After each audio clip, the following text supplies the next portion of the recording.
코로나 바이러스 감염 후에 소화불량이나 위장장애가 심해지는 경우가 있는데, 이런 경우는 대부분 면역력과 자율신경의 기능이 떨어진 경우에 잘 나타나는 증상입니다.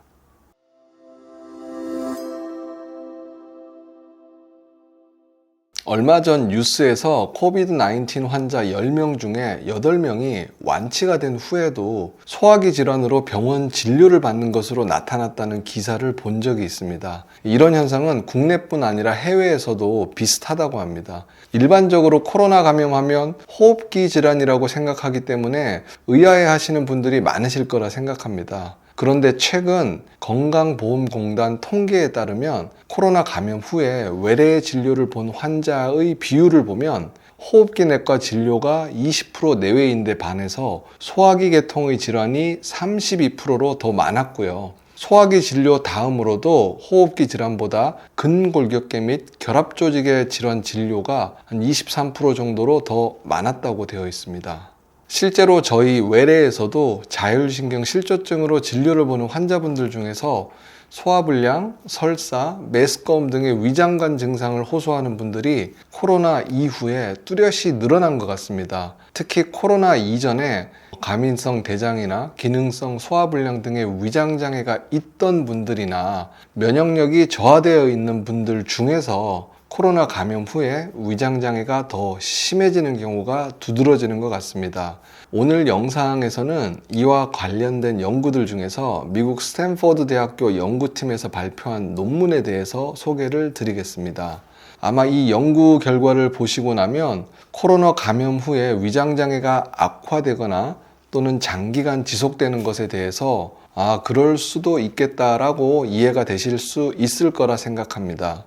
최근에 발표된 논문 중에 작년 6월에 MED라는 온라인 저널에 발표된 것이 있는데요. 이 논문에서는 코비드-19 바이러스가 위장에서 몇 주 또는 몇 달 동안 생존을 하면서 염증 반응을 일으킬 수 있다고 설명하고 있습니다.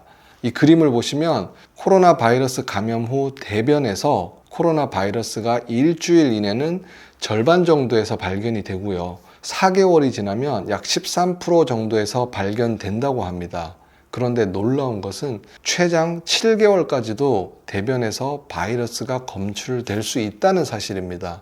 물론 모든 코로나 감염 환자에서 그런 것은 아니고, 이 감염 후에 열이 나거나 전신에 근육통이 있거나 무증상보다는 경미하지 않은 코로나 감염을 겪은 사람에서 더 흔히 관찰되는 현상이긴 합니다.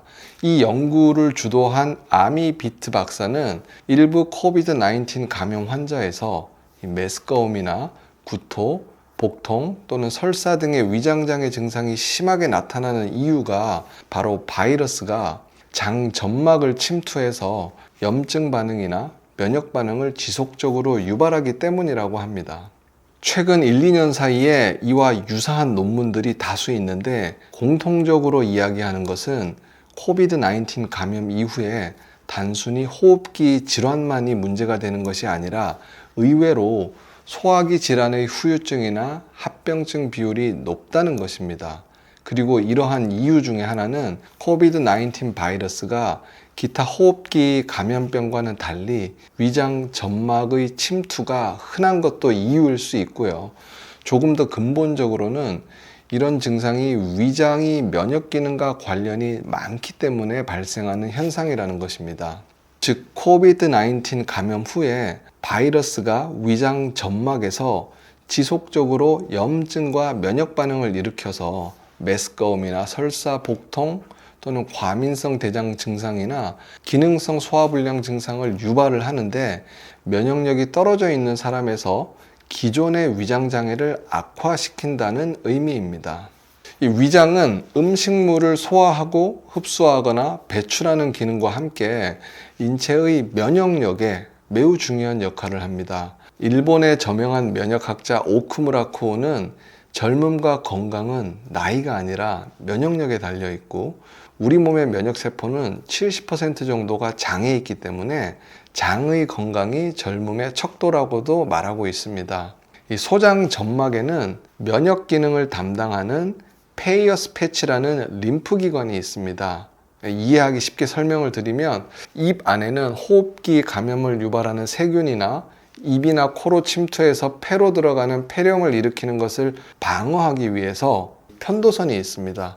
이와 유사한 세균 방어 작용을 하는 조직이 바로 페이어스 패치입니다.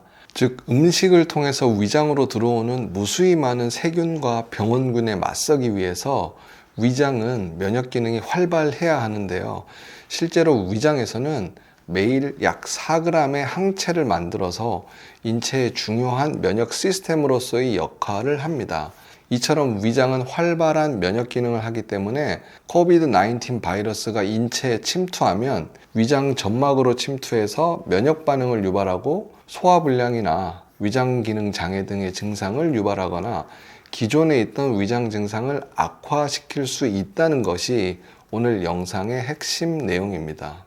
저희 병원에서는 소화불량과 위장장애의 불편감 정도에 따라서 이 면역력 개선을 위해서 다양한 치료를 하고 있습니다. 예를 들면 사이모신이라는 면역력 개선 목적의 피하 주사도 있고요. 셀레늄이나 라이낙 등의 면역 개선 영양제도 있고요. 자율신경의 밸런스 조절이나 기능 향상 목적의 자율신경 주사 치료도 하고 있습니다.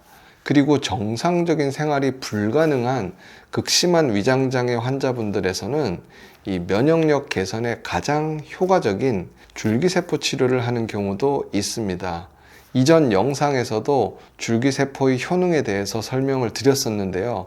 줄기세포의 가장 뛰어난 기능 중에 하나가 면역세포의 생성이나 면역기능 향상이기 때문에 사실 비용적인 문제만 아니라면 소화불량이나 위장장애 등의 증상 개선에 많은 도움이 될 수 있습니다. 정리를 하면 소화불량이나 위장장애가 코비드-19 감염 후에 발생을 하였거나 또는 기존에도 있었던 분들은 위장장애의 원인 중에 정말 중요한 부분이 면역력이라는 것을 꼭 알았으면 합니다. 그래서 이런 위장에 문제가 있을 때 내시경이나 초음파 등을 통해서 특별한 문제가 없는 경우에 반복적으로 여러 병원을 다니면서 위장의 문제만 찾으려고 하는 습관보다는 이 면역력을 개선시킬 수 있는 치료나 일상생활 중에서 할 수 있는 면역력 향상하는 생활 습관을 가져보는 것을 권해드리고 싶습니다.